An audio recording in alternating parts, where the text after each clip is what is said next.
পঞ্চম শ্রেণীর শিক্ষার্থীবৃন্দ, শুভ সকাল।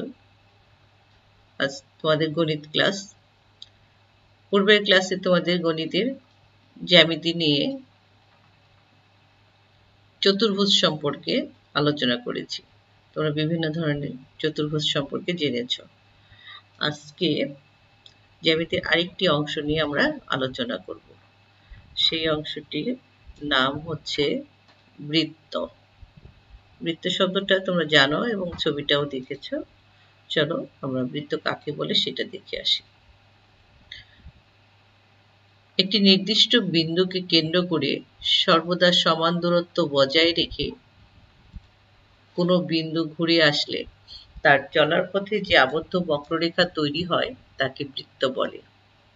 আবার বলছি, একটি নির্দিষ্ট বিন্দুকে কেন্দ্র করে সর্বদা সমান দূরত্ব বজায় রেখে কোনো বিন্দু ঘুরে আসলে তার চলার পথে যে আবদ্ধ বক্ররেখা তৈরি হয় তাকে বৃত্ত বলে।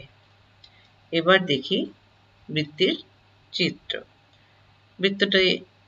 চিত্রটা এমনটাই। তাহলে দেখো, আমরা জ্যামিতি যখন আঁকবো তখন নির্দিষ্ট বিন্দু, তোমাদের বৃত্তের সংজ্ঞাতে বলেছে একটি নির্দিষ্ট বিন্দু। এখানে সেই নির্দিষ্ট বিন্দুটা হচ্ছে বৃত্তের অভ্যন্তরে বিন্দুটা। এটার থেকে সর্বদা সমান দূরত্ব বজায় রেখে ক, খ, গ, ঘ এই বিন্দুগুলো দিয়ে অপর একটি বিন্দু ঘুরে আসছে।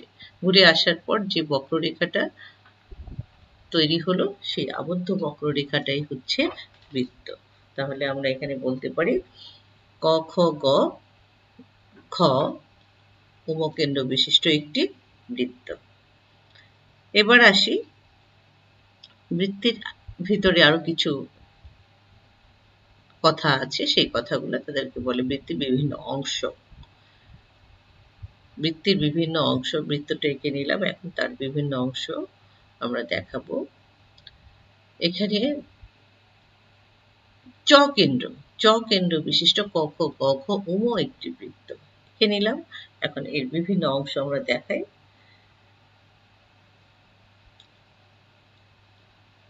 একটি ছবি দেখতে পাচ্ছ, সেই ছবিটি দেখো। খ এবং গতে একটি সরলরেখা তৈরি করেছে। বৃত্তের চলার পথে আমরা যে বক্ররেখাটা বললাম আবদ্ধ বক্ররেখা, সেই আবদ্ধ বক্ররেখার পুরো অংশটাকে পরিধি বলে। পরিধির যে কোনো দুইটি অসংখ্য বিন্দু, এখানে পরিধিতে অসংখ্য বিন্দু আছে, সেই বিন্দুর যে কোনো দুইটি বিন্দুর সংযোজক সরলরেখাই হচ্ছে জ্যা। তাহলে আরো দুটি যদি মনে করো ক এবং তুমি যোগ করে দিবে, সেটাও একটা জ্যা হবে। আবার যদি ক এবং ঘ একটি রেখা যোগ করে দাও তাহলেও এখানে তোমার জ্যা হবে। তাহলে একটি বৃত্তের ভিতরে আমরা অসংখ্য জ্যা পাই। এরপরে আসে আরেকটি শব্দ ব্যাস। কেন্দ্রগামী জ্যা মানে এটাও জ্যা হলো পরিধির উপর যে কোনো দুটি বিন্দু সংযোগ রেখা। সুতরাং ব্যাসটাও একটা জ্যা, কিন্তু তার প্রধান বৈশিষ্ট্য হচ্ছে সে এই কেন্দ্রের ভিতর দিয়ে যাবে। কোথায় দিয়ে যাবে? কেন্দ্রের ভিতর দিয়ে। কেন্দ্র কোনটা এই ছবিতে? আমাদের এই বৃত্তের কেন্দ্র হচ্ছে চ।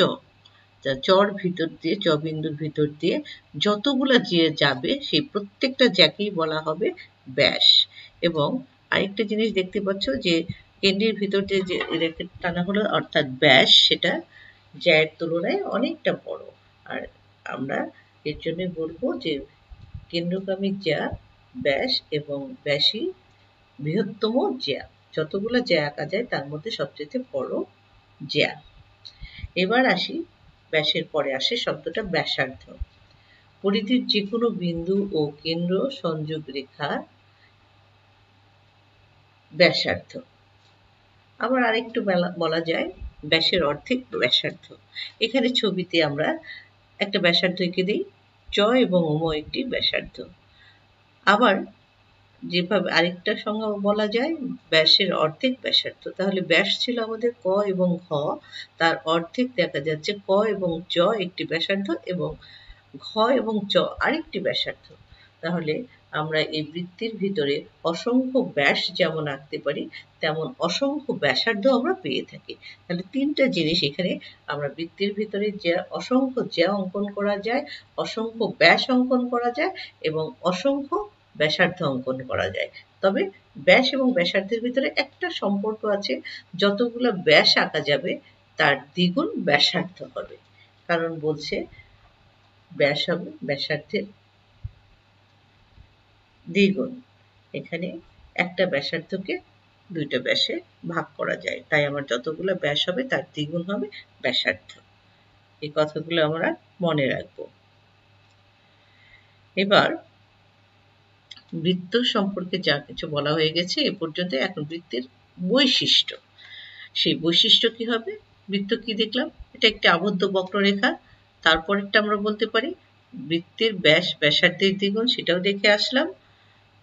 তারপরে 3 নম্বর বৈশিষ্ট্য, বৃত্তের ব্যাস এর বৃহত্তম জ্যা, সেটাও তোমাদের বলেছে। এই তিনটা বৈশিষ্ট্য দিলেই আমাদের হয়ে যাবে। তাহলে আজকে এই পর্যন্তই।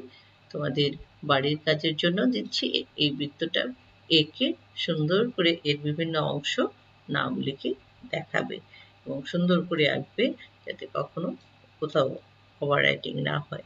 আশা করি তোমরা পারবে এবং যা বোঝালাম তা বুঝতে পেরেছ এবং সেই অনুসারে বারবার ভিডিওটা দেখে তোমরা প্র্যাকটিস করবে।